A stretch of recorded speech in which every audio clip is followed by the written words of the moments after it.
So we will have that conversation. And then also the topic of the day, there's nothing more topical, from yesterday to today, than, this LGBT family values bill that has sort of made its way through Parliament and is comfortably seated at the door of, our president, waiting for him to ascend to. So, interesting conversations. I hope this will be the time that you grab yourself a bottle of water and join us on this couch as we try to make meaning of everything that's been happening. Hi, Kojo! See, at this point, I feel like she didn't introduce you anymore. Oh, please, don't do that. Regular people are watching. You need to be convinced that absolutely. I am on TV. You are on TV. This is the one. Kojo Jackson, Joy Super Morning Show, award-winning Joy Super Morning Show podcast. The name of the podcast I need The Secret Lives of Adults. I don't need you for that. The Secret Lives of Adults, and all those wonderful. Hi, Kojo. Hello. It's great to have you here. Wonderful to be here as always. As always. So what should we start from? Should we start from the most popular and then make our way down? Sure, why not? LGBT. It won't go away, Kojo. Yes. And now, it's made it through Parliament. Yeah, the president now has quite has all eyes on him, right? The pressure. He will accept the pressure. I've always had mixed feelings about this LGBTQ law. My first concern is that I know the country I live in, and I know that an overwhelming majority of Ghanaians have absolutely no tolerance for any kind of sexual activity that doesn't match their own. And so there is really absolutely no appetite on the part of Ghanaians to hear anything different from their own culturally formed views of homosexuality and all of these things. And so with that in mind, and bearing in mind what I do for a living, I have to be very selective about the things I say. This is one of perhaps the only topic in my career where I can assure you that I will never be comfortable to say what I actually think. You will hear people say all kinds of foolish things. If you say something that contradicts their view, somebody will come and ask you, is it because you are gay? Some of those pedestrian, ridiculous comments, just because the thing you are saying, they don't have a counter to it. They don't have a logical argument to counter it. So they have to attack you personally. So it's counterproductive. There is nothing I can say on your show that will make Ghanaians look at this matter differently. Maybe time will make their view evolve. I don't know. But I've always had mixed feelings about this whole thing. First of all, in my mind, sexuality and gender are two different things. I'm not a scientist, but based on my own experience of my sexuality, I didn't choose to be straight. There wasn't a day when I was offered a choice that Kojo said you can either be attracted to men or be attracted to women, and then I said I choose women. No, it never happened to me. I simply realized as soon as I hit puberty that I like women. That's my experience. I have no logical reason for assuming that other people's experience will be different. I don't know any straight person who has said that, as for me, I could have been gay, but I chose to be straight. I've never encountered that. So just by logical inference, it would be illogical for me to assume that gay people are choosing to be gay. It would be illogical for me to make that choice. But I'm not gay, so I can't really see what's going on in their minds. But it doesn't seem logical that they are choosing to be gay. And if someone doesn't choose who they are, then why discriminate against them? I don't choose to be black. Why should I be discriminated against because I'm black? I see sexuality in that way. Gender is a different matter for me. And the concept of being a man and deciding that, oh, well, I was born wrong, so I would like to now become a woman. For me, that is a completely different thing. And it's not even connected to sexuality. Which gender you are has nothing to do with what kind of sex you like. It's not even connected. So for me, I wish those two things would be separated. But for some reason, they've been put together into these alphabets. LGBTQI, whatever. They've all been put together as the same thing. There's no. There's an I, there's a P now. Oh, there are so many things. Represented by plus. There's a P now. So what I'm saying is, they are not the same thing. But for some reason, globally, they have been put together as the same thing. So when you are debating them, you must debate them as the same thing. And that conflates the issue. Because they are not the same. I do not know how people can choose their sexuality. But as for this gender thing, where people are deciding what gender they want to be, and even worse, going into schools and trying to convince children that they also can make a decision about what gender they want to be, that is something that I find reprehensible. Every society in the world should be against it, not just ours. So you see what I mean when I say I've always had mixed feelings about this whole LGBTQ thing. But Ghana decided to pass a law about, to govern this whole spectrum of human life. And I mean, I really understand why Ghanaians felt the need to pass a law. Because at some point, there seemed to be a lot of influence coming from other countries trying to tell not just Ghana, but many other third world countries what to think when it comes to sexuality and gender issues. And I firmly believe in sovereignty, and I will defend the sovereignty of my nation with my life. That's what it means to be patriotic. So the idea that somebody else should come and tell us what laws to pass is ridiculous. However, I don't think that our reaction to that should be to pass ridiculous laws just to show them that we are sovereign. Yeah, we are sovereign. We don't have to do what someone else is telling us. But we don't need to prove that by passing laws that are, first of all, not enforceable in any practicable way.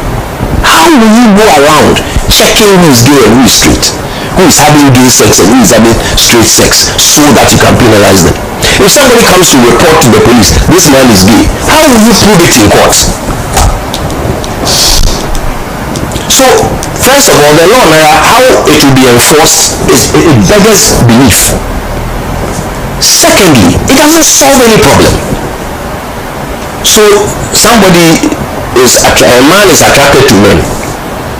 You catch him, and to solve the problem, you go and put him in a prison where men are already having sex with men. And you hope that by the time he comes out, he will be straight, he will like women. I mean, at some point in this logic tree, did somebody not develop a headache, realizing that this thing does not make sense? But we've passed it into a law. So you see what I mean? I mean, I've always felt a bit mixed about this thing.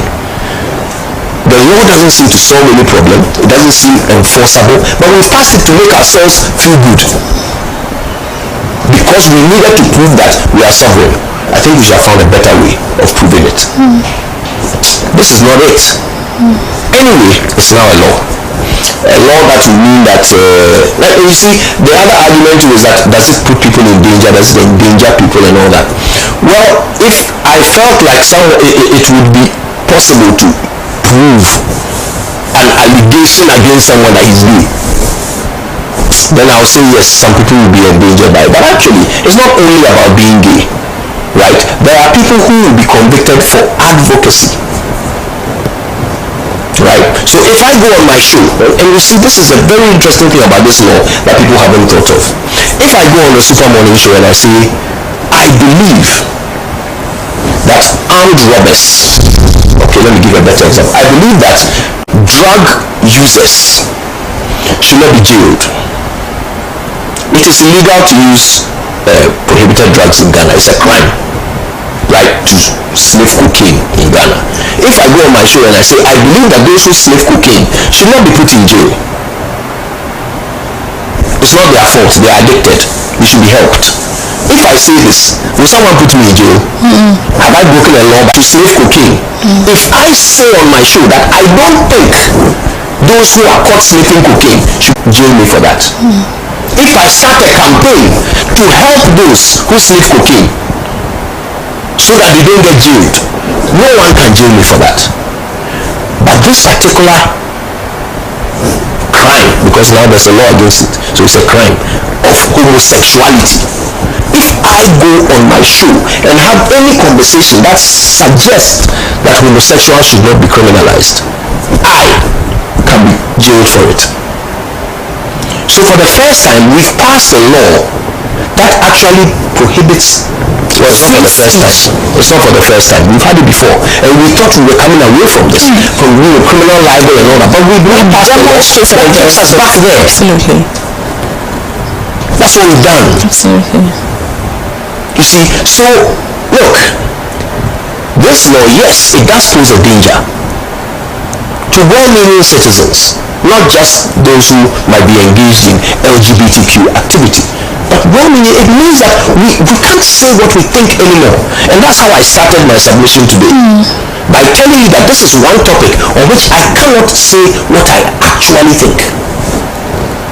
Because it could run me in jail. That's the country I live in today.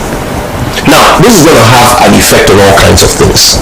All kinds of things. But you see, this is the hill that we have chosen to die on. This is the fight we've chosen not to give up on. We don't care what it will cost us. Oh, tourists will not come to Ghana. We don't care. That will actually happen, by the way. And it's already happening. When the bill was being considered in Parliament, somebody was trying to organize an event here. Something you might even be interested in was a women's empowerment event. This person, due to her connections, was able to get Naomi Campbell on the phone. Supermodel Naomi Campbell and all of her global following and attention. And she was willing to come from the top to the bottom of it. You cannot, all of this, should we put ourselves as a country in this position where people are having to make some decisions about us in our present state? Is it necessary? You see, we are a sovereign nation. Is this necessary? Somebody, I heard a preacher on Joy. He wasn't preaching on Joy. He's a preacher, but he was speaking to this matter on Joy. I think I don't remember which of the church. We didn't think about Ghana Beyond Aid when we're inviting foreigners to come in and literally muddy waters. Literally, we didn't think about Ghana Beyond Aid when we were selling off our gold. We didn't think about Ghana Beyond Aid. Every resource we have in this country. For me, on this topic, people who disappoint me the most are the religious leaders. They disappoint me the most. I'm a Christian, and I understand that the Bible speaks against homosexuality. The Bible refers to it as an abomination. I'm aware of this, and I am a Christian, so I understand the Christian's position on it. But I also ask myself, what would Jesus do? If Jesus encountered a homosexual, what would he do? We claim we are Christians, like Christ. What would Jesus do? Well, let me remind you, Jesus Christ, his squad, it included prostitutes, tax collectors, all the people that society had neglected, all the people that Pharisees, those who felt that they were the most spiritually pious, had rejected. That was Jesus Christ's squad that he was ruling with on a daily basis. But we think we are more righteous than him. So I am most disappointed by religious leaders. This guy is saying that this is we've been talking about Ghana Beyond Aid, so this is the time to implement Ghana Beyond Aid. Also, maybe you are living in another country, but let me remind you that this is not the time. We are in an IMF program. That's Ghana Beyond Aid. Now, don't you read newspapers? And you come and stand in a pulpit at a pulpit on a Sunday and expect us to listen to what you are saying and take it as wisdom. We are in an IMF program. You say this is the time to implement Ghana Beyond Aid. This is not the time. If that time will come in my lifetime, I'll be grateful. But this is not it. So, you know what I find most shocking is the fact that, and we'll come to that in a minute, in the president's address, he speaks about the affirmative action bill, right? This is a bill that I have known about since forever. So my question then becomes, we have bills that goes to the heart of our existence in this country, right? There's a bill that's, we are sort of, in fact on Monday I was supposed to have moderated a session in Parliament on, maternity leave, paternity leave. Somehow it didn't come on because, the clerk said it couldn't come on, whatever. So it feels as if there are lots and lots of it. There's a whole queue of bills that for me are more pressing and address day-to-day issues, affects our bread and butter issues as a people, and those bills are still waiting. Somehow this LGBT one just came from nowhere, arrogantly made its way to the top, and today here we are. But that's because this is what the people of Ghana want. For the first time, the people of Ghana want to do. Are you sure? Yes, 100%. Look, they want to know what people do in their bedrooms. Yes, what we eat and what we drink and how we live. Yes, we are able to vacate our hunger and famine, our disease, our putting our children through an education system that brings them out just slightly older but equally illiterate. We are able to put aside all of these problems to worry about how people have sex in their room. That is the truth about who the Ghanaian is. I'm telling you a fact. Look, as we are talking, just go and look on your Facebook or social media comments right now. Go and see what people are saying about what I'm saying right now. Go and see the vociferousness with which they are disagreeing with me. It matters to them. It matters to them. And everybody in Parliament knows that they dared not speak against this bill. Well, they didn't quite. They tried to see if they could improve it. People like Alexander Afenyo-Markin kept suggesting improvements. He couldn't ever dare open his mouth and say this bill is a waste of our time. He couldn't dare open his mouth and say, why are we rushing this bill through Parliament? The Speaker himself, for the first time in the history of the Republic of Ghana, the Speaker declared that a law will be passed. The Speaker. Who is the Speaker to declare that a law will be passed? Something that is determined by members of Parliament selected to represent us by the people of Ghana. They are the only ones who have the power to vote and decide on what becomes law and what doesn't. The Speaker presides, but the Speaker on this particular law, without apology, announced to the world that this law will be passed. You remember? Oh, yes. Good. It's never happened. Never happened. But Speaker Baldwin did it, because this is the one issue on which people vacate logic, reason, and simply move on sheer emotion. I don't even know where the emotion is coming from. I don't even know where it's coming from. Is this the only thing the Bible speaks against? Can we not pass a law against adultery? I mean, there are more examples of God being upset with adulteress in the Bible than there are of God being upset with gay people. And could you, even to the name of the bill, family values, protecting, what could constitute a danger to family values more than adultery? What? But nobody gets this angry over adultery. Neither men nor women get this angry over adultery.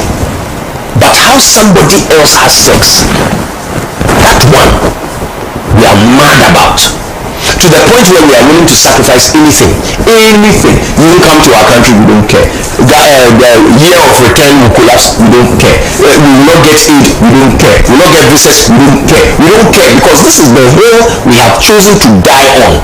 This is the one fight we will not lose. We will by all means demonstrate to the world that we hate how other people have sex. That is the one thing we want to convince the world of. This is where our sovereignty is waking up.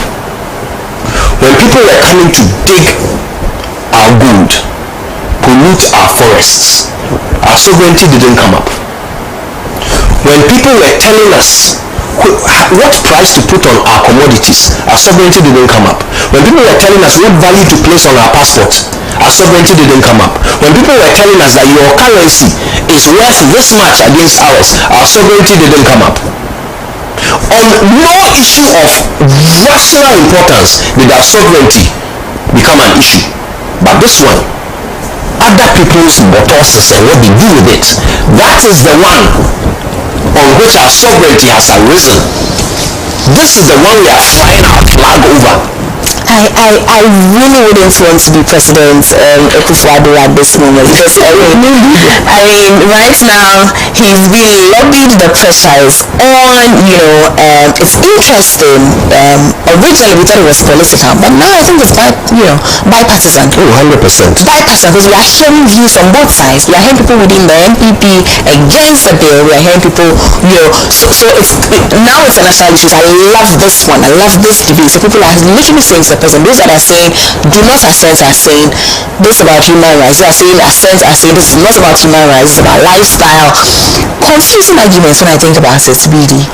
Very confusing that we can't seem to even agree if this is about human rights or if it's not about human rights. That's another funny thing. Confusing. I don't know if you caught James Bajwa, one of the sponsors of the bill. He was asked about the same thing. That look, this is people's sexual identity. So so it's their human rights. And he said, look, sexuality is a choice. So if you are choosing it, then human rights don't come in. And then he went through the list of what the Constitution says you cannot discriminate against people over, the things on which people's human rights are protected. And as he was going through the list, he mentioned religion and passed on without even realizing that it contradicts the point he had made earlier. Don't we choose our religion? Don't we choose it? Absolutely. So why is it that choosing something should then immediately disqualify it from being a human rights issue? Religion, is it not a human rights issue? Don't we choose our religion? So if even you are right that people are choosing their sexuality, which I am still to be convinced of, but even if you are right, why does that disqualify it from being a human rights issue? Human rights are human rights. And the president, by the way, is a human rights lawyer. Interesting ties ahead. With many years of experience. Interesting ties ahead. Yeah. Interesting ties ahead. Although, I actually think he will not assent to it. Or if he will not do so easily. That there will be some pushback from the presidency. I mean, I have heard, people like Madame Audrey Gajepo say, for instance, that they are willing to take this matter to court, to speak on specific provisions within the bill that are very problematic. And I appreciate that. Let's test our constitution, let's test our laws. A bad law is no law, absolutely. And if this one is going to have such repercussions for free speech, for people's ability to flourish, then surely, why not? Let's test the laws. Maybe that's where this matter will find a rational audience, to deliberate on it without emotion. Because as for the people who are pushing it, it is 100% led by emotion. And my dear friend Sam George, who is perhaps the loudest, campaigner for this law, one of the sponsors of it, Sam George didn't always think this way. Trust me, he didn't. There are videos of Sam George speaking in 2016 in the run-up to the election when his government was in power, and people were asking questions about the sexuality of somebody who was writing a book about the president at the time, when he was quite categorical that these things don't matter, they are not important. Everybody deserves to have their rights protected. Sam George. Speaking about that video, and that interview was actually conducted by my friend Ali Dawood. So I have the video. Let's watch that video.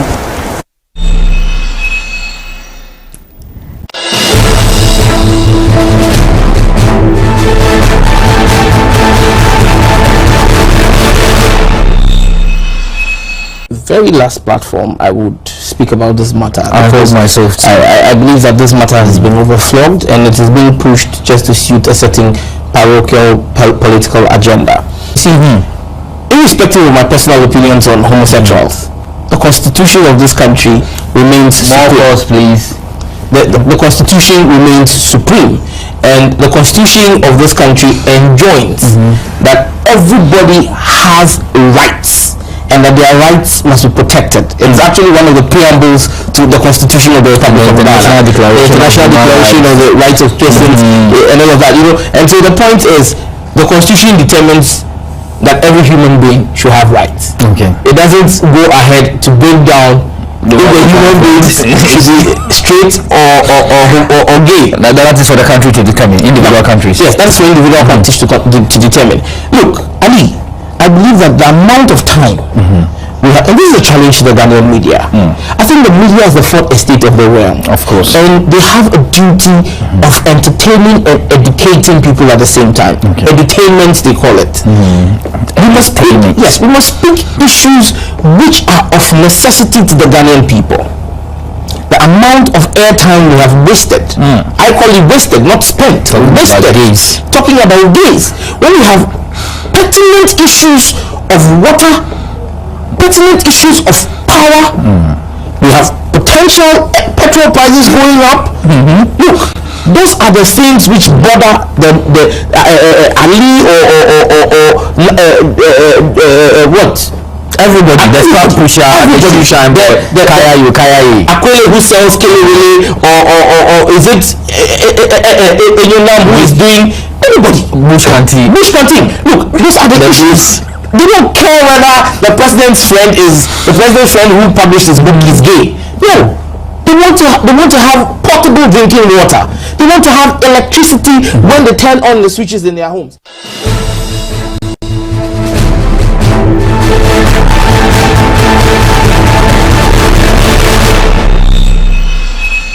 Welcome back. Interesting. Yeah, and that was a joy. Precisely. Majority caucus yeah. at the time. I mean, so you ask yourself, what is fueling this new venom with which St. George is leading, the calls, the sponsorship of this bill? What changed? That's the same human being, that's the same person expressing views that would find no place in the arguments he's been making today. So I mean, you have to conclude that a lot of this is just, it's not based on any rational, fairly reasoned arguments. It's emotion. Suddenly this is something that our culture frowns upon, so we must get rid of it. Does our culture condone adultery? It saddens me, I have to say. And adultery actually creates victims. Yeah. It creates victims. Yeah. But consensual sex between adults, whatever their gender, doesn't create victims. As long as it's consensual, there's no victim. And if it's not consensual, then we already have laws against that. Right. So really, what problem are we solving here? And there are real problems that need solving. That's what saddens me about all of this. This is what makes me sad, about That's the point St. George was making in 2016. Yeah. And I agree with the old St. George, I have to say. Because really, there are problems in our country that need solving. There are problems that I wish our parliamentarians would be this passionate about. There are things that I wish our parliamentarians would, sort of jump on and be this passionate about. If they could do this for us on real problems, it's strange, isn't it, Kojo? So strange. So MPs, they've always demonstrated a keen understanding of which side their bread is buttered. And so, this is of no surprise to me. Sad. And like you, I completely appreciate the sovereignty, conversation. I really wish everybody would stay out of this. I hear of all the pressures that are being mounted. I wish they would stay out of it and peep through the window like we do when they have their own internal issues. Stay out and peep through the window. But amongst ourselves, the fact that we don't want, like you say, the intruder being the judge in our internal affairs. I mean, still. So should we sort of knock our nose to spite our face? Really? Besides, we've allowed the intruder. He's already here. He's of our lives. He's This is here. the one that we decided that we are How are we kidding? Amazing. And I have to add my voice to those who are calling for the president to take a pause and look at it again. Look at this one again. There are real problematic clauses in the bill, that would set us back, a couple of years, if not centuries. So take a pause and, have a look at it. That takes us on to another presidential issue. State of the Nation's address. State of the Nation's address. Let me be the first to admit that I did not,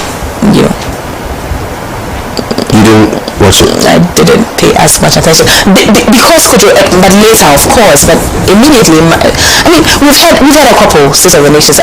What has it changed? What has it done for me? What has it done for you? What has it done for the next Ghanaian? So really, but for the fact that I have to pay attention, I think I wouldn't have. I was interested because of the time of it, the dynamics of it being an election year, it being the penultimate State of the Nation address of the president. By the time he gives the last one, he will have no sway over what happens next, because it will be on his very final day as president. So that one doesn't really count. This is the one that he's making with several months of his tenure left on the clock. So I was interested for that reason. I was also interested for the fact for the impact it is likely to have on the fortunes of the next flag bearer of his party. So I was interested in that. I wanted to see what things he will say and whether those things will either help or hinder his vice president in his bid to become the next president. Also, I've been working to a theory and I wanted to see if I'll find evidence that I'm right or wrong. Back your theory. Yes. I was willing to accept if I was wrong as well.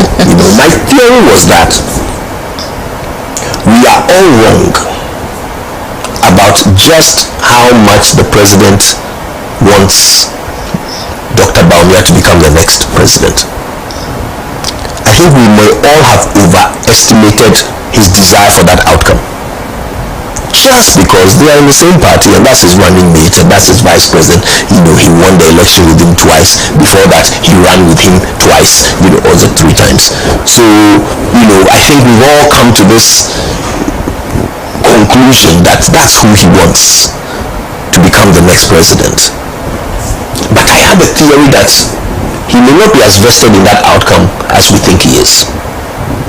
And certain things have been happening that have been leading me to that conclusion. I wondered whether there will be some clue in his address to settle the matter one way or the other. And in my estimation, there was a clue. It's just that nobody else sees it as a clue.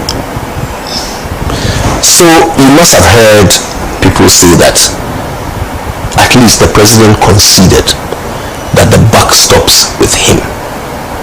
That as the executive, as the president, if he must take the praise and the blame for anything that happens, and that everybody else in his government is merely an advisor. He did say that, right? So at first glance, it sounded like, then he's kind of supporting the vice president's position, that the vice president was just the mate, just an advisor. All the decisions were made by him, the president. And so, blame him if things are going wrong. That's how it sounded, wasn't it? Now you have to pay a little bit more attention to a few other things he said in that same part of the speech. Anna, you heard him say that it would be an unwise president who would refuse the counsel of his advisors. He said that. Why? What point was he making with that? That there would be an unwise president that would That would not listen to the advice. So Good counsel. So it sounds a lot more like he's saying, yeah, you were the meat. I was certainly not unwise. You were the meat. But don't try to convince these people that you are not the one who was advising us, or that we didn't take your advice, which is why we are where we are. Right? Now, put that alongside all the other things. The fact that he had the opportunity to do a reshuffle and he didn't use it to reduce the size of government. The fact that since the vice president announced what he would do about our taxes if he was president, the president has not done any of those things. And he is president. He can do those things. He doesn't need our vote to do them. We've already given him our vote. But he's not doing them. There can't be a louder pointer, indicator, that whatever the vice president is seeking to achieve, he is not as vested in those outcomes. Now, it's counterintuitive, because that's your party, that's your party. I have my own theories. That's your running mate. So it's counterintuitive to think that, oh, why would the president not want Dr. Bawumia to win? And then you heard him say the indefatigable, the digital doctor, and all of these things, right? Flowing him fans. He said these things about his health minister and he still sacked him. So I wouldn't put too much stock in those. But I think what he said there about how the buck stops with him, that he will take the credit and the blame. What he's really trying to say is that if you think this digitalization thing is good, I take the credit. And he even said, my government is a digitalization government. He didn't say Bawumia's government is a digitalization government. He didn't say Bawumia should be praised. He said, my government, I take the credit and the blame. I take it. And he also said, don't think that these people, I didn't take their advice. So for me, the president is approbating and reprobating. He's saying things that will make you think, oh yeah, I support this guy. How about he's just speaking the truth? Yes, still. He's saying things that will make you think, I support this guy. But in reality, he's not as vested in this guy's success. I don't think he is. There are far too many opportunities that he could have done things that will help, but he did things that hinder instead. Osechi means Abosu's removal. Who does that help? Who? But he did it. Could you, how about he's just speaking the truth? But now also he's lying. So let me give you my theory, right? My theory is that what he's saying is indeed true. You know, that of course the buck stops with him, which is the truth. He is the president. Of course the buck stops with him, right? But he's also saying that I took advice, and I believe him. You know, he wouldn't tout Dr. Bawumia's credentials for nothing. He wouldn't bring him in for, I believe everything he says. Now, to the point of him not doing what Bawumia is promising, Bawumia promised before the NPBK came to power, and President Fado did not do them. But there's nothing strange with that. That's in keeping with how we know they roll, right? When Bawumia makes the promises, and President Fado simply doesn't, bother with them. I could make it worse. I could extend my theory and say that, well, we know that this is a system, and because it's a ticket, I'm going to add both of them. This is a system that likes to make promises and doesn't like to fulfill the promises it makes, in keeping with what we know. Are you not seeing the contradiction in what you're saying? There's a contradiction. So Bawumia made promises that Akufo-Addo didn't keep, but Bawumia advised Akufo-Addo and Akufo-Addo took his advice. Yes. So what I'm saying is that the contradiction here. What I'm saying is that what I'm saying is that they make promises with no intention of keeping those promises. That's what I'm saying. They make promises with no intention of keeping those promises. You are basically sidestepping the evidence in front of you, because if you admit that these promises were made by Bawumia and you accept that it is the truth that the buck stops with the president, he's the one who would have ensured that these promises are kept or not kept, not Bawumia, the president. You say that's the truth. Of So if that's the truth, then it was never up to Baumia to make those promises come true. But he made That's them. also the truth. But he made them, and he's still making them. It doesn't change the fact He's still making yes, the and when he makes the promise, the guy who could make them come true doesn't. I'm saying it's certificates. Yes, we can't then come and say that he's taking their advice. Amma, do you get the contradiction? Oh, I hear you. If he's not doing what the man said, but he's also claiming that he's taking the man's advice, it contradicts. That's all I'm saying. The point I'm making, Kuju, is that this is a team that makes promises and has no intention of fulfilling its promises. That's all I'm saying. And we've seen the evidence. I think it's just We've seen the evidence. It's just perhaps a little convenient, because of for anyone who considers Baumia to be a threat to the person they want to see as the next president. Oh, Kuju, it is convenient to the fact it is for yes, and not project. But facts are clear. One person promises, the other one has the power to make the promise. No, just stop that. It's a ticket. You say when the president is telling the truth when he says that he is the one who can make these promises come true. Who would the box up with is the president? So if that is the truth, then you can't suddenly say that when it comes to the failure to fulfill the promises, it's both of them. The buck stops with the president, but when it comes to the failure to fulfill the promise, it's both of them. Kujo, come on. The successes are theirs. No, failures are theirs. The successes are his. That's the failures are his. That's what the president is saying. And you say he's telling the truth. Yes, he is. Good. So stop saying yes. You said you said the promises, the successes are his, the president's. You said the failures are his, the president. You said it, not me. Right. So if that's what you are saying, let's stick to it. I'm sticking to what I'm saying. Where does the yes come from? Could you say tickets? Okay. Could you say tickets? That's fine. I'll leave you to say that. I will not say anything. Yeah, that's my theory. Your theory contradicts itself. No, it doesn't. Okay. Except what contradicts itself, which is why Baumia is getting such a bad rap, is the not fulfilling the promises. That's the contradiction. The contradiction is in saying one thing and not doing it. That's the contradiction. Which is why Baumia is getting such a bad rap from everybody. And he's getting names like the names that he said the buck stops with the president. Yes.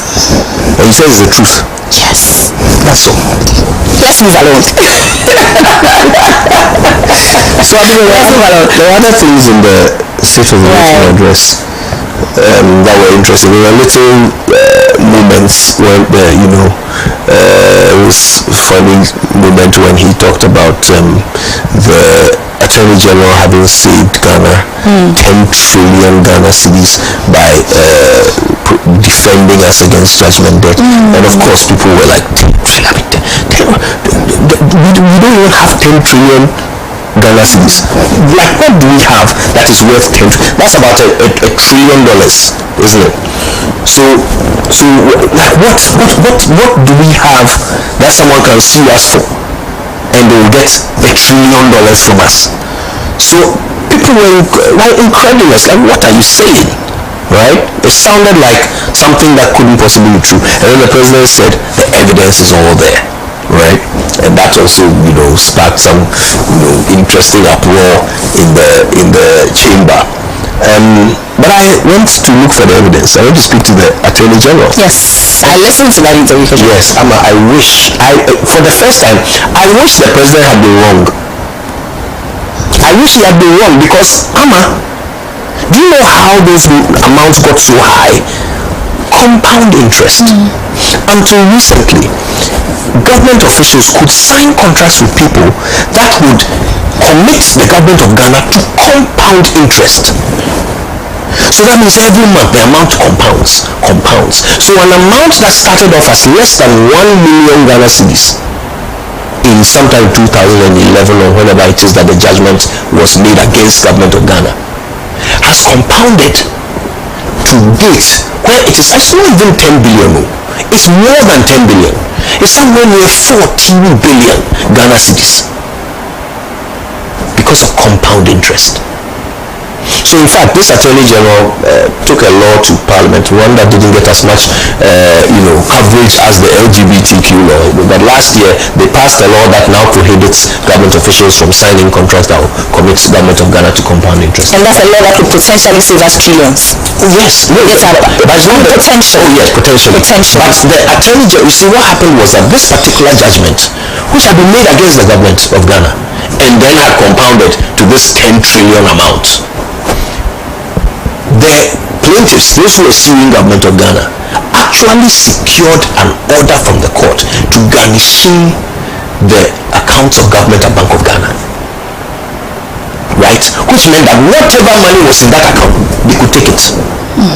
And keep taking it until they get their 10 trillion, whenever that will be. So they actually had a court order that would permit them to impoverish Ghana in one stroke.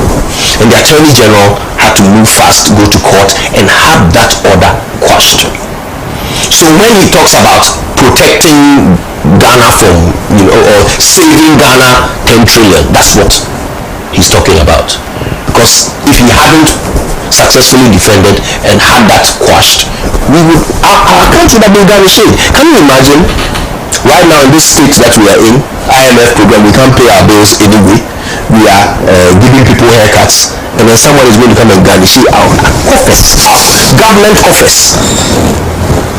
That is the recklessness with which people have run government office and have signed contracts in this country, and both parties are guilty. Both parties are guilty. You see, and the collusion is what makes it despicable. Just about to say that this collusion. So a government official will then collude with some private person and do something that will result in the private person reasonably getting a judgment against the government, or sometimes not even defend itself. Then the judgment is granted to this person, and then suddenly we owe this person millions. And the longer it takes for them to collect, the more that amount becomes. Compound interest. This is what people are doing to enrich themselves. And it's almost a foolproof plan, because the goalkeeper is the one letting the goals in. So how will you even know? In the case of William, the court actually said that it was the Attorney General and his deputy, and her deputy, who allowed this to happen. So, in fact, why was William the one being prosecuted? What about the government officials? This is what the court, one of the judges in the Supreme Court actually said about that case. This is what we've done to ourselves. This is what people have done in pursuit of their personal gain. So anyway, that's about the 10 trillion thing that the president talked about. Right. Wasn't it funny how people reacted to the presence of former President Mahama? The chanting, we had JM Baba, and then the other side also started chanting, dead good, dead good, dead good. Interesting sides ahead. See, I live for those. I love it. I love it. For me, one of the most interesting aspects of his address was the Kente village, thing that was attributed to Second Lady Samira Baumia. I found that really interesting. So I love the aesthetics of that. I love the cultural value. I love that. But again, I ask myself, for a government that is exiting on the back of,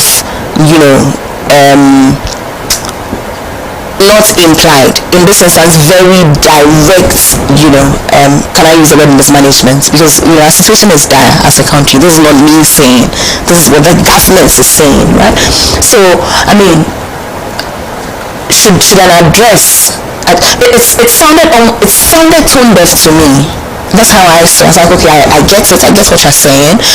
I saw the videos and the pictures on Instagram. She's a beautiful woman. It was lovely to watch. I enjoyed the aesthetics. Culturally, it's beautiful. But is that the conversation? Should this find expression in a state of the nation's address at this time? Well, I wasn't surprised. what else would they do but look for things that nobody can argue are good and put them in the State of the Nation address? What else would they do but that? Because overwhelmingly, and you know I am one of the biggest critics of this government, overwhelmingly we failed in so many aspects. So of course, the president can't come and stand there and just talk about the ways in which they failed. He can't do that. He must put some successes in there. So the success seems quite, forgive me, a bit superficial. To a hungry man, what's the value of beauty? You know what I'm saying? That's what I'm saying. Yeah. If I'm hungry, I don't care what's beautiful. Yeah, but I think also you have to be fair about the fact that this is not only about beauty. It's about commerce. It's about tourism, right? It's about national identity. There are heavier tones to it, but. No, and it's not just about weighing things, because if you weigh that against the failures, it will find no place. It will find no place. But you can't come and give a State of the Nation address where it's only about your failures. It's not possible. No one can do that. John Mahama never did that. So yes, you must talk about some successes, and some of those successes will be things that don't fill your stomach. Maybe it has some future potential. People said this about digitalization, right? You saw the NDC's very interesting campaign, in many ways very effective, because people think like that anyway. Where somebody who comes, I bought this bowl of kinky with my Ghana card, right? So this was a demonstration that we don't think this Ghana card thing is as valuable as you say it is. Because it can't fill my stomach, it can't fix my car, it can't heal my child, right? That was the essence of the campaign, because they were looking at the superficial nature of a Ghana card, right? They were not thinking about the heavier tones. They were not thinking about the fact that a Ghana card means a digital system. A digital system means that you can identify and locate people. And if you can identify and locate people, it has immense value for an economy once the economy starts running well. Right? So I'm saying that even though on the surface it may be a superficial thing, it has heavier tones that will be of value if our nation was working well. So when else should we say it happened this year, and he's giving State of the Nation address for this year, so he must say it. I don't begrudge him mentioning it. I accept that there are heavier things in the world, but the fact that he made time to mention it, I don't begrudge him that. It happened. It happened this year. So a follow-up question on the same thing. Shouldn't the which is my criticism of the State of the Nations address generally, not this specific one, just generally, shouldn't the State of the Nations address the state of the nation? 100%. I completely agree with you. We've turned it into something else. In Ghana, and we've seen every president do this, by the way. We've turned it into just an opportunity to come and collect funds for what we think is our good job that we've done. So we don't come and state the facts. We don't come and tell people that, look, this is our bank balance right now. As a nation, this is what we can afford, this is what we cannot afford. If we don't change by this date, this is what it will cost us. If we don't stop doing this, this is what will happen. That's what a State of the Nation address should be. It should talk about every aspect of our nation and the state it is in today, so that we can use that knowledge as information about where to go next. That's what a State of the Nation address should be, not a touting of political fans. But that's what we've turned it into. We've just roll out the president to come and say what is so wonderful about himself and his government, and then people say yeah, and then we go completely turned off. And I say this, I insist on this one, particularly now, today, given, again, forgive the overuse of the word, but given the state state of Ghana today, shocking for me. I felt that the tone should have expressed the president's appreciation of where we are. The fact that the average Ghanaian can't buy salt, salt. And we've had extensive reports on salt. That's how bad the situation is. So very shocking for me that the president, seem to not appreciate the realities of that disconnect. He said the buck stops with him. Yeah, not very reassuring, I have to say. Not very reassuring. Okay. Running mates. Oh, wow. And last week I left you to say all the things you wanted to say, Coach. So maybe you should start. Running mates, so we expect, we hear, we are picking up signals that, that has been the topic for conversation with a lot of these morning shows, a lot of the political show discussions, because there's hints in the air about, presidents or ex-president John Mahama finally naming who his running mates will be or is. And for me, it's a no-brainer. I stated my bias. I've always stated my bias, and it is Professor Jane and Opokwajima. I think that covered the hour, covered the woman, and so definitely it's her.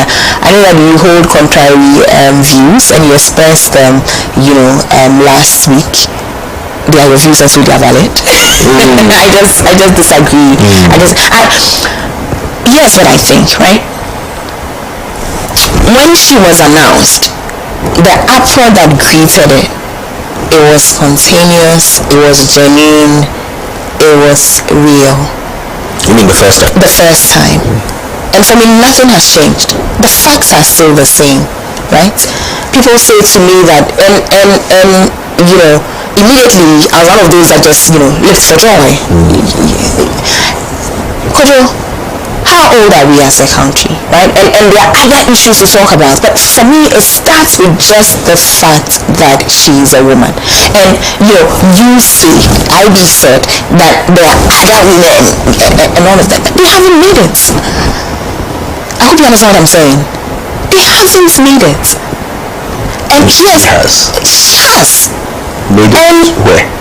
Made it to the spot. She's been named. Oh. She's been named. Okay. Right? But for me, it's even beyond that. It's also just the fact that this is a qualified woman. I said this last time, make her a man. And she's still qualified. Right? So, why not? Why not make history? Why not show in a time when we are passing laws to discriminate against free speech that we are getting it wrong on one end, but we can get it right on another end? We understand that the woman can. This woman can. You should be her campaign manager. I have no such bias. And you do admit your bias, and it's quite fair and honest for you to do that. I have no such bias. In fact, I shouldn't I? Because that's someone I know personally. And like you, I was elated when she was first announced. Over the moon. Like someone I know could become the next vice president, and someone I know well to be a competent, qualified person at her job. So I completely agree with you about those things, because that's who she is. She is competent and qualified. So I was excited. The second time around, because my excitement didn't develop into a bias, I can still sit back and look at it and ask myself, okay, she is still a good choice, but is she the best choice? I definitely think the running mate should be a woman. I'd be disappointed if the former president were to change and go with a man. I think I'd be disappointed, because one thing they got right the first time around was deciding that it's time for a woman to take that position. That they got right. And so I would have been disappointed if he had, gone for a man. And it looks like he is going for Prof. Jane. So this conversation is really academic, right? So yes, I would have been very disappointed if he had gone for a man. But I still think that there were options of women. And you see, when someone asks you why and your answer is why not, you haven't answered the question. Because we shouldn't just do things because why not. There should be a why. There should be a why. Why not means there are other options, so you might as well go with this one. But the argument needs to be stronger than might as well. It has to be stronger. What are the strengths that she's bringing? What are the things that will make this ticket stronger than another ticket? Why is it that Prof. Nana Jimmy will get results for the NDC that another person would not get? And because I am asking myself those questions, that's why I'm able to see that even though I know her personally and I'm excited and elated about her rise, I must also be conscious of the fact that the first time around, we saw the results. We saw them. And what were the results? Okay, let's talk about that. So, she was chosen for several reasons. Number one is that she's a woman. Number two is that she's an academic. And the Kwesibetwe report pointed out quite clearly that members of the NDC at the grassroots felt like their party is not being identified as a party of academics or of intellectuals. That's a better word, intellectuals. It's not being identified as such, and that didn't make them happy because they saw that their party was a party of intellectuals. So they wanted that to be reflected going into the future. That was a very important thing, and the choice of Prof. Nana Jimmy ticked that very important box. So number one, foremost, she's a woman. Number two, she's an intellectual. Number three, she's more than qualified. She's been a minister, she's been a successful vice chancellor of a university. Look, as for qualified, 100%. So the only thing now was that now that you've got all these ingredients together in this person and you've put her there, let's see what result she yields, right? So, in the central region where she is from, and that's one of the things that you take for granted, that once you bring in a person onto your ticket, that person's region there, you should get it. John Mahama didn't get the central region. But he did better than the previous year. He did better than the previous year. I mean the previous election year. You mean the previous election year when Ghana was voting them out to bring in the new... No, Kojo, let's understand. The target here, the goal here was to win power in 2020. Kojo, it's politics. I mean, elections are about numbers, no? Thank you. It's a numbers game. Thank you. And he did better. This is fact. Okay, so what you see, and again, let's ask ourselves this. They did better in the central region. Was it because of Prof? We don't know. Okay. Take all the constituencies across the country where there are universities, because these are constituencies that you can consider to be homes of intellectual voters. Okay. Which one did they win? Off the top of my head, I can't speak for all the constituencies. I don't know of any constituency that has higher learning institutions where the NDC won. I don't know of any. Now that's also... Listen, I'm even allowing, let's put it this way, I'm allowing myself to be corrected if I'm wrong, because I say I don't know of any. No, but Kojo, you can't put it out there like that. Come on, Kojo. I am still Kojo, just conjecturing. No. So I shouldn't say I'm open to correction. No, Kojo, you are speaking to the facts or you are not. Okay, it is a fact that I don't know of any. I don't know. That's a fact. You are doing what you said you shouldn't do. Which is what? Which is that why not is not an answer to why. I didn't say why not. But that's what I said I don't know. I'm telling you what I don't know, Anna. I don't know. So I'm happy to be educated. Is that a bad position to have? I don't know. But you're making a categorical statement about... But I don't know. About her being on the ticket, not reflecting. I don't know. You see that... And then the point of... You have to permit me. You have to permit me. If Prof. Nana Jimmy had brought in those numbers, we would know. I don't know. I'm a follower of elections. I'm not an expert. I'm a follower of elections. But I don't know. If she won any, I would like someone to educate me on that. But I don't know.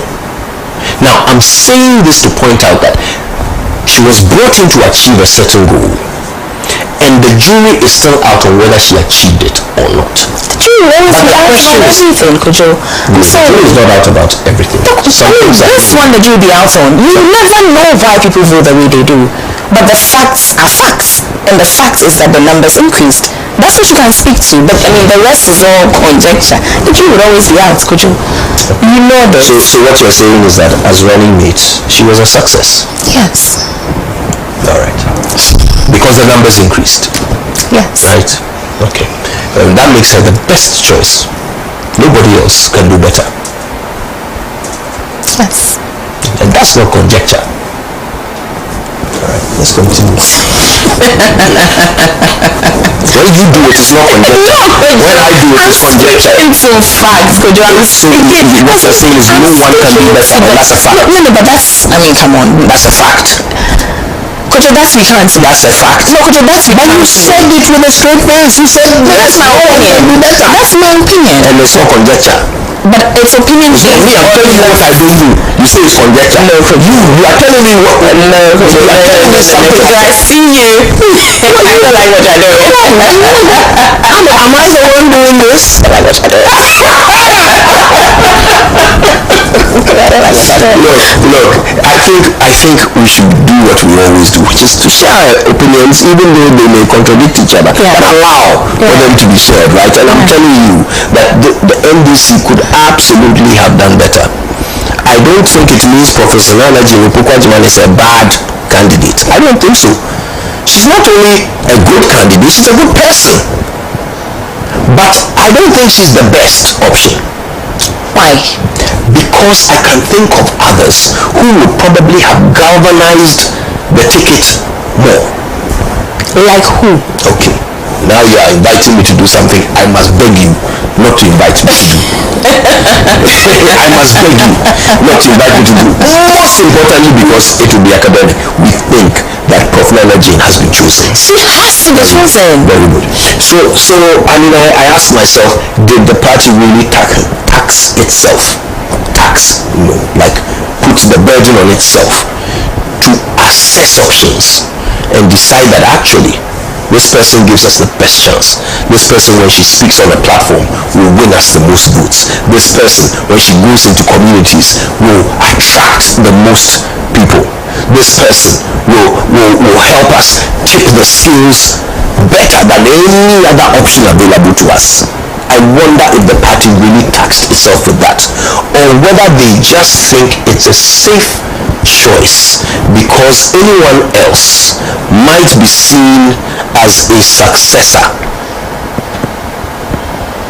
And Prof. Nana Jane Opoku-Agyeman, even though she most definitely has presidential ambitions, I'm pretty sure of that. She's not told me. This is conjecture, by the way. She's not told me that she has. Right? But I don't see why she shouldn't. She's an accomplished woman. Why would she not want to be the first female president of Ghana? Why not? Right? So I would bet my salary that Prof. Nana Jane Opoku-Agyeman has presidential ambitions. But maybe former President Mahama is just seeking to fulfill or to satisfy those who don't see that ambition. Those who think, oh, Prof will leave with... Why would anybody think that? But you know there are people who think that. No, I don't know. You don't know. Okay. Why would anybody think that? Anna, why don't you just say, I don't think that? But are you sure that others don't think that? It would be surprising to me. Why do? I mean, I heard IB say this last week. So you know, and I kept asking him why. and even when he said it, even I told him that anyone who thinks that is wrong. Yes. Yes, but people think that. They are wrong, but they think that. And what I'm saying is, it's very likely that perhaps former President Mahama just wants to satisfy those who think that. Maybe within the executives of his party, there are many who think that. So in order to take the pressure off himself, of people looking to him to name some sort of successor, he's picked someone that people will not think is an immediately endorsed successor. But of course, they will find out that she is. You mean this person that was chosen had neutrals come out and support her? Is this the same candidate we are speaking about? Is this the same person? This person that was chosen that, even media personalities, and I can name off the top of my head like 10 immediately, came out and said, we support, we endorse. How would anybody think that this person doesn't have the potential of becoming president? It's shocking for me because politics is the one thing that professionals shy away from. That's the one space that most people are like, no, I don't want this. But as soon as this woman was mentioned, people just came and said, I support her. So why would anybody think that somebody that has that kind of sway doesn't have the potential to become president? You describe her sway very romantically. But don't be surprised because people think that. People are very often blinded to what is obvious, what is quite glaring. Sometimes it's even misogyny. Because they see a woman of a certain age and they think, oh, what else does she want in life? People were shocked that the chief of staff, Madam Frema, was interested in being running mate. People were shocked because of her age and because of her gender. That why should she not want to be president? Isn't that why we should all rally for Prof? Who? Me and you, Kujo. I don't think the NPP is willing to rally for Prof. Isn't that why we need to come out boldly, loudly, and rally for change? Maybe that's why the NDC should have considered someone that would draw bigger crowds, behind whom rallying would have been less of a chore. Maybe. How so, Kujo? I don't know. I mean, let me pick your point number one. No, Kujo, let me pick your point number one. Right? The fact that she's a woman. Kujo, that's more than 50% of this population. That's what 52, 53, percent of this population. So other women in your party. Could you hold on? This is the woman that's on the ticket. Anybody who was This is the woman that's on the ticket. Any person that John Mahama chose would have been on the ticket. But that's academic, Kujo. We and I have agreed that it is Professor Jona Notokwajiman. Then the whole conversation is academic and we should just stop it. But if we are having the conversation, I agree that she's having the conversation. She's the we have to ask ourselves if she is the best of all the options available. We must ask ourselves this question. Could you haven't shown me where she's deficient in all of this conversation? Because you've agreed that she's competent. You've agreed that she has the experience. You've agreed that she's woman. You've agreed that the timing is perfect. So essentially, you said now for a woman now. You said in the beginning. Perfect, fine. So I mean, essentially, Kujo, you're more of an advocate for her than I am. No, I'm an advocate for a female running mate. She's not the only female who could have been running mate. So that's what I'm saying. You need to ask the question again. Who else? And I'm telling you, at this point, that's a question that it would be detrimental for me to answer. However, I just want our audience, you, to look through your party, right? And if indeed the only woman who could be a running mate is Professor Nana Jimmy-Pukwajiman, then your party really needs more members. Because you are doing exactly what you said. You are answering why with why not. You are answering why with why not. Where is the why not? Where is the why not? Given. You see, here's what I want you to. I want you to note what I'm saying. You will note that from the very beginning, at no point have I said Prof. Nana Jimmy-Pukwajiman was a bad choice. At no point. I have only asked if she's the best choice. I've even gone as far as saying she's a good choice. I've said that. But I'm saying, is she the best? And it's a question I'm asking. And I'm saying that did the party ask this question? Of course. I mean, it would be suicide of the party. So of course, so that means that when the party asked that question, they couldn't come up with anyone. There was nobody in your party who was a woman, an intellectual, And what are the other qualities that You tell me. You get the qualities. You tell me. Those are the ones I said. No, you had more. You had more. You had more. Qualified. Yes, qualified. Yes, Kojo. Keep going. So this is it. That the only woman intellectual who's qualified for the role of running mate in the NDC. You said competence. Yes, and very competent. You would assume that anybody chosen is competent. You would assume that, right? Dr. Dempsey is confident. Yes, You didn't just say that. No. Because you know that she was I'm saying you would assume that just to indicate that any other woman who is mentioned, you would assume that they meet that competence criteria. So this is what I'm saying. Right. So you're saying that the party looked through its ranks, right? Or in this case, the former president looked through the party's ranks, and there's no woman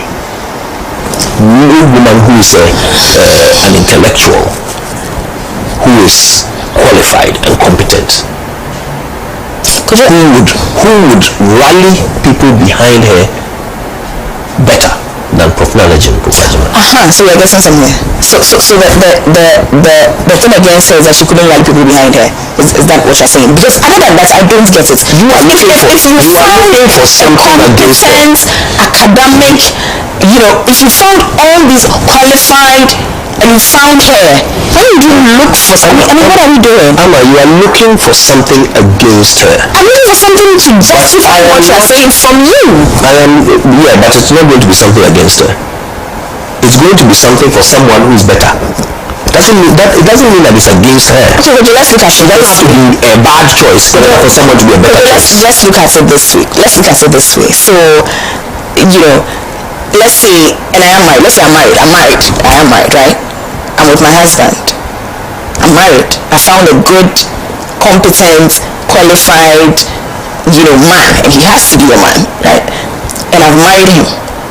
Then I want to have conversations around, could there not have been a better qualified, competent man somewhere?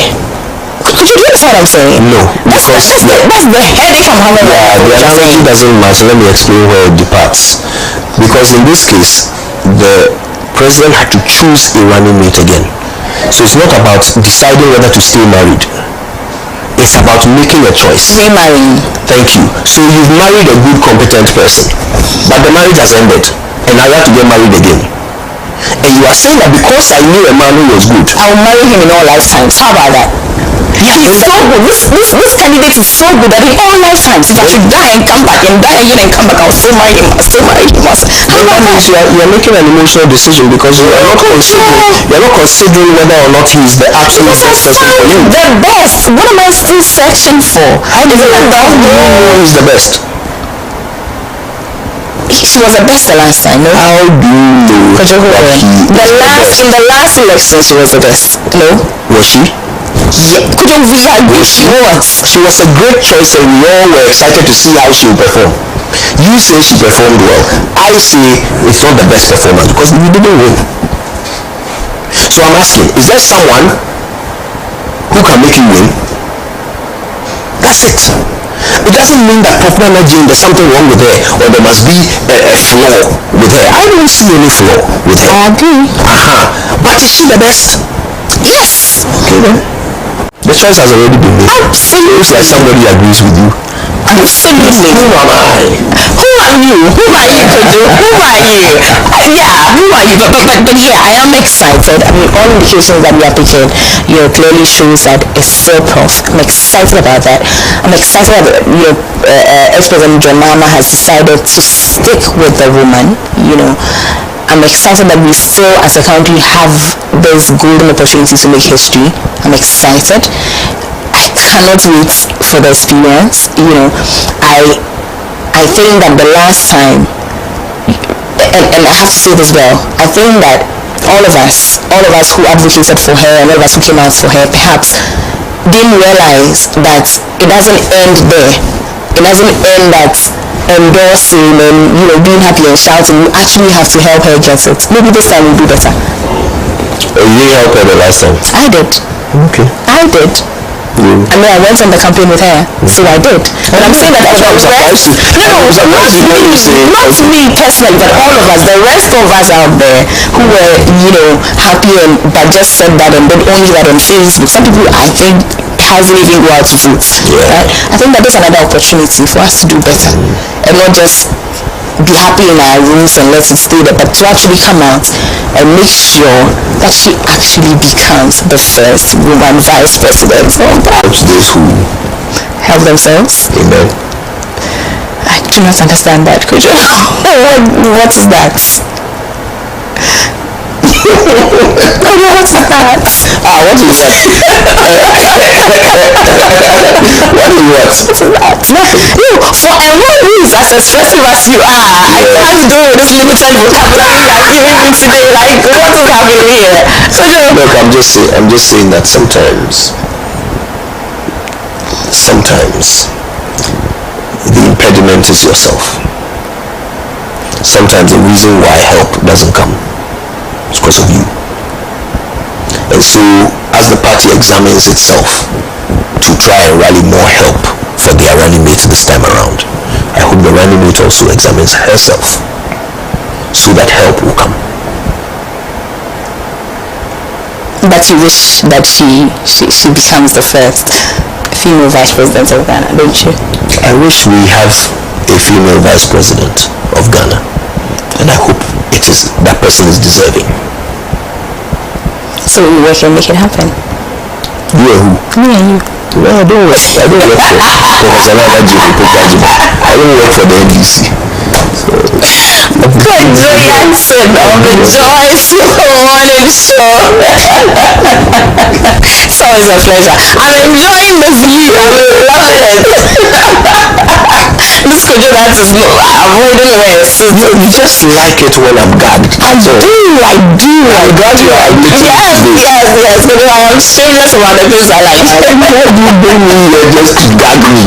Oh, you are gagging yourself. You shut down.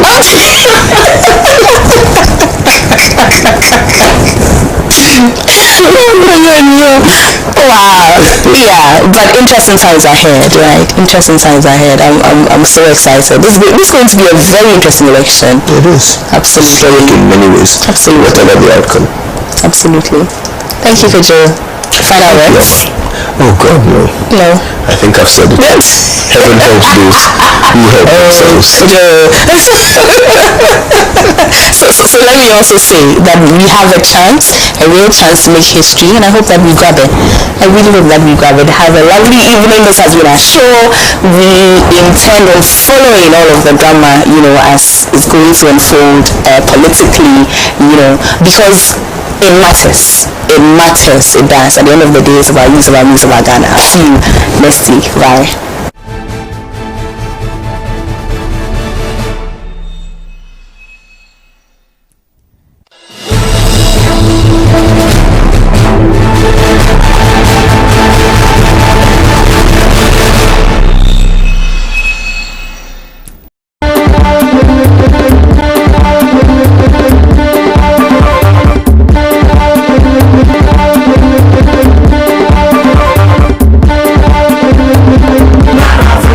Truly African.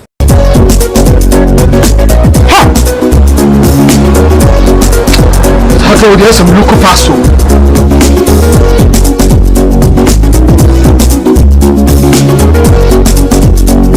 Baba, let's all yell it. We can't remember anything. 90 minutes at my phone about when I'm crossing over. So where we swear. Yes, malaria. Oh, what is it with the router? We could put that in a drone a friend router mixer. Yeah, come on, let it do and running router. So, Gaftrap and the draw crew abaso body acid. Wabo router mixer abaso. Router natural products of running router mixer. Yeah, you could see a trick. Router tonic and the router life one. Who a finish at the bunny, a fin per dream. That's a supporting immune system. Router day, OBSA, FDA, I did get crap to you. Join us on Talk Time for great conversations on Africa's political and socio-economic struggle and how this positively impacts its people. The show brings out the different dimensions of local and international issues. Talk Time with Kwesi Pratt Jr. airs on Saturdays at 8 p.m. with a repeat on Sundays at 8 p.m. only on Pan African Television. Pan-African Television, truly African. Easy money, money, money. Too much money, easy money, money, money.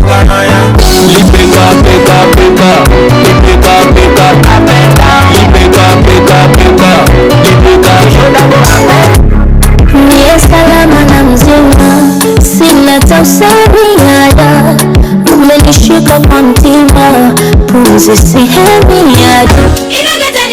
Ifuma na